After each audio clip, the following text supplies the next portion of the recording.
है कि ये आइडियोलॉजिकल फाइट है। उनको सारा कुछ नष्ट करना है, वो नष्ट करना है। और इसको आप सिर्फ बनारस में ऐसा हो रहा है, गांधी विचार संस्था मतलब जो भी संस्था है वहाँ के राजघाट की, उसी से है रिलेटेड, ऐसा नहीं है।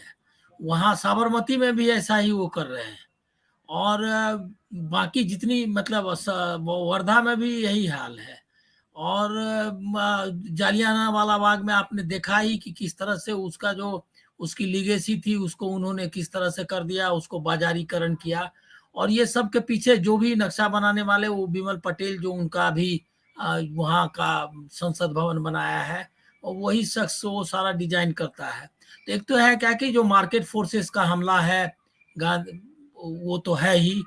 इन चीज मतलब संपत्ति पे, जो सार्वजनिक संपत्ति है, जो चीजें जहां भी मौका लग रहा है उसको ढहा करके उसको कब्जे में ले रहे हैं। एक तो बाजारीकरण का जो है सिस्टम, जो नया ये कॉरिडोर बनाओ और मतलब बाजार मतलब इसका भी मतलब मंदिर का भी बाजारीकरण करो, वो तो फोर्सेस हैं ही। इसके अलावा एक आइडियोलॉजिकल है कि बेसिस है उनका। और ये जो रेवलरी है वो भी है क्या कि जो भी आज़ादी के आंदोलन से जुड़ी हुई स्मृतियां हैं उनको नष्ट कर देना है, उनके जो विचार है उनको नष्ट कर देना है। जो आपने देखा कि अब जेएनयू था, तो जेएनयू पर क्यों उनका हमला था? हमला था ये कि विचार का एक केंद्र है। इसी तरह से गांधी विचार का एक केंद्र है ये, इसीलिए उसका हमला कर रहे हैं। और उसमें एक मतलब बाकी लोग ये सब जो कमिश्नर और ये सब तो मोहरे हैं। असल में है कि उसके पीछे आरएसएस है। और आरएसएस ने पहले तो एक तो हमको लग रहा है कि गांधीवादियों को भी इंट्रोस्पेक्शन की जरूरत है।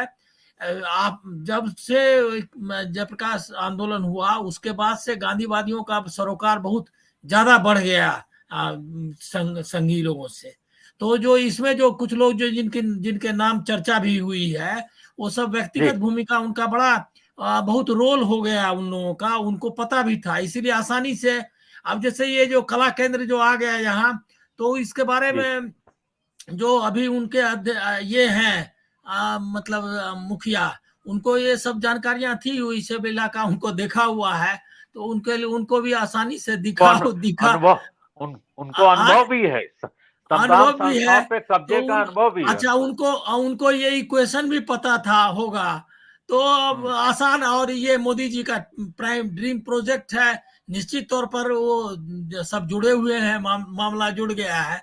तो ये बात तो है कि एक तो आइडियोलॉजिकल हमला है और उनके लिए सहूलियत हो गई जो आपने उनसे इस तरह का मतलब ये किया, मतलब जो संबंध बनाए, वो मैं उसके लिए मतलब कोई गांधीवादियों को कोई मतलब ये नहीं देने वाला हूँ, छूट देना नहीं चाहता हूँ।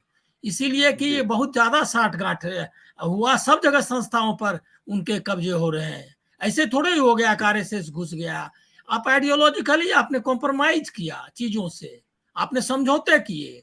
ऐसे कॉमनल एक ऑर्गेनाइजेशन से इस तरह के रिश्ते कैसे बन सकते हैं?